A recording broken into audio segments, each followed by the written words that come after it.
पिंपळणे तिहेरी हत्याकांड प्रकरणी पीडितांना तातडीची मदत द्या, तहसीलदारांना संतप्त निवेदन।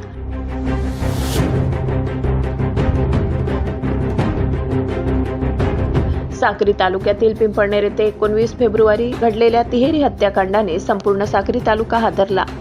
या घटनेच्या निषेधार्थ आणि पीडित कुटुंबांना न्याय मिळावा या मागणीसाठी नागरिक आक्रमक झाले। या प्रकरणी पीडित कुटुंबीय व साक्री शहरातील नागरिकांच्या वतीने तहसीलदारांना निवेदन देत तात्काळ आर्थिक मदतीची मागणी करण्यात आली। तसेच पीडित कुटुंबियांची नंदुरबार लोकसभेचे खासदार ॲडव्होकेट गोवाल पडवी यांनी भेट घेऊन सांत्वना केली। धारदार शस्त्रांनी करण्यात आलेल्या निर्घृण हल्ल्यात 3 तरुणांचा जागीच मृत्यू झाला। या घटनेमुळे धुळे जिल्ह्यात तीव्र संतापाची लाट उसळली आहे। मृतांमध्ये साक्री येथील युवकांचा समावेश असून त्यांच्या पश्चात कुटुंबियांवर उपासमारीची वेळ आली आहे। कुटुंबाचा कर्ता पुरुष गमावल्याने उदरनिर्वाहाचा प्रश्न गंभीर बनलाय। विशेष म्हणजे या हल्ल्यात देवेंद्र ज्ञानेश्वर पवार या युवकाचा घटनेशी काहीही संबंध नसताना केवळ भांडण सोडवण्यासाठी मध्यस्थी केली म्हणून या युवकास आपले प्राण गमवावे लागले। त्यामुळे त्यांची 2 लहान मुले, पत्नी, आई असा परिवार उघड्यावर आलाय। कुटुंबापुढे उदरनिर्वाहाचा प्रश्न निर्माण झालाय। निवेदनात शासनाने प्रत्येक पीडित कुटुंबास तात्काळ आर्थिक मदत जाहीर करावी, तसेच कुटुंबातील एका सदस्यास शासकीय सेवेत सामावून घ्यावे अशी ठाम मागणी करण्यात आली। दोषींवर कठोर कारवाई करून पीडितांना तातडीने न्याय द्यावा अशी मागणीही नागरिकांनी केली। या हत्याकांडानंतर साक्री तालुक्यात भीतीचे वातावरण निर्माण झाले असून कायदा सुव्यवस्थेबाबत प्रश्नचिन्ह उपस्थित केले जात आहे। संपूर्ण साक्री शहरातील नागरिक व पीडित कुटुंबियांच्या स्वाक्षऱ्यांसह हे निवेदन तहसीलदारांकडे सादर करण्यात आले। शासनाने तात्काळ सकारात्मक निर्णय घ्यावा अशी अपेक्षा व्यक्त करण्यात येत आहे। शासन प्रशासन प्रत्येक वस्तू देऊ शकते, न्याय देऊ शकते, सर्व देऊ शकते, परंतु हे मेलेले लोकांचे जे घरचे लोक आहे, ह्या लोकांना लाईफ पर्यंत हे लोक पुरू शकते का? शासन पुरणार नाही, हबी जनता पुरणार नाही, प्रशासन पुरणार। लोकांना घायल करून पळून गेलेले ते, तर ते 14 ते 15 मिनिटात जर पळून गेलेले आणि घायल केलेले, तर त्यांच्या डोळ्यात असे काय मानसिकता आहे? प्रशासनाने त्यांना टॉर्चर करून त्यांना रिमांडमध्ये घेऊन त्याची पूर्ण माहिती करावा। आणि शासन प्रशासनाला हे बी करतो की गुजरात राज्यामध्ये ते कुठं त्यांनी चुकीचे कामं केले, कुठे दरोडे टाकले, कुठे काही 2 नंबर केले असतील, त्याची सुद्धा चौकशी करावे आणि त्यांना कठोर शिक्षा द्यावी। एवढं बोलून मी थांबतो।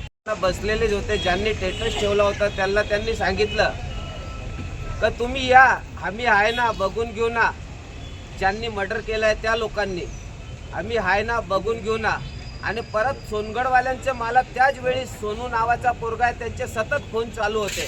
तर मी त्यांना सांगून राहिलो फोन कट करा, म्हणजे मला शिव्यागाळ देऊन ते माझी मनस्थिती पूर्ण बिघडवत होते।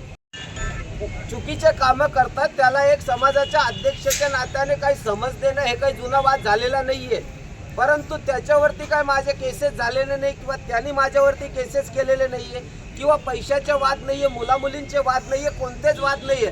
ऑल मीडियाच्या माध्यमाने म्हणतो गुजरात तर महाराष्ट्र तर राजस्थानपर्यंत मी काम करत असताना एकामेकावर कोणताही वाद नसून एवढी जर त्यांनी काळ रटले, तर याचं कारण हे प्रशासनाला शोधावं लागेल। जे तरुण पोरगे होते, त्यांचे जे बायका होते, त्यांना काहीतरी शासनाकडून न्याय मिळावा आणि ज्या लोकांनी क्रूर करून या लोकांची हत्या केलेली आहे त्या लोकांना फाशीची शिक्षा व्हावी।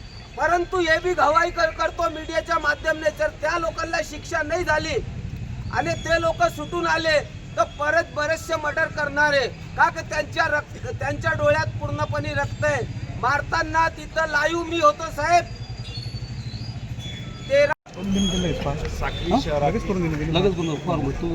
दुःखाचा डोंगर कोसळला, ती घटना पिंपळनेर परिसरात झाली।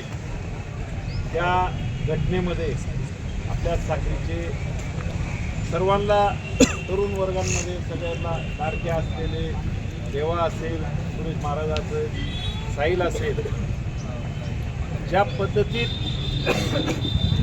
खून झाला, खरं म्हणजे जो अज्ञान असतो तसाच प्रसंग आमच्यावर घडलेला आहे। आमच्या परिवारातल्या सदस्याची निर्घृण हत्या झालेली आहे, तर आम्ही न्याय कोणाकडे मागणार? आम्हाला न्याय देणार कोण? आमचा वाली कोण आहे? आमचा वाली राजकारणात आता कोणच नाही। आम्हाला वाली प्रशासनही नाही। फक्त आम्ही 500-500 रुपये मतदान करून सनितेंना आमच्या डोक्यावर बसवतो आणि उद्या उठून आमची हत्या जरी झाली ते आमच्याकडे कधीच बघायला येणार नाही, अशी परिस्थिती या प्रशासनाने या सर्व लोकांची करून ठेवली.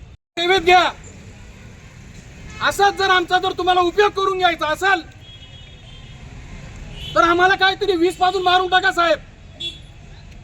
आम्हाला रस्त्यावर उतरू नका द्या. आमचा रस्त्यावर उतरून आम्हाला काहीच भेटणार नाही. आम्हाला नसली तरी मी माझ्या समाजाने एक कळकळीची विनंती करतो, आपण कोणाच्याही भरोशावर नका राहू, कोणत्याच पक्षाच्या मागे नका फिरू, कोणाचाच झेंडा आवरू नका. 5-50 रुपये कमवून आपल्या परिवाराला द्या. आपल्याला कोणच न्याय देऊ शकणार नाही. प्रशासनावर इतका रोष आहे की आम्ही इथं आत्मदहनाचा इशारा दिला होता, पण आत्मदहन करून आम्हाला काहीच भेटणार नाही हे आम्ही ओळखून चुकलोय.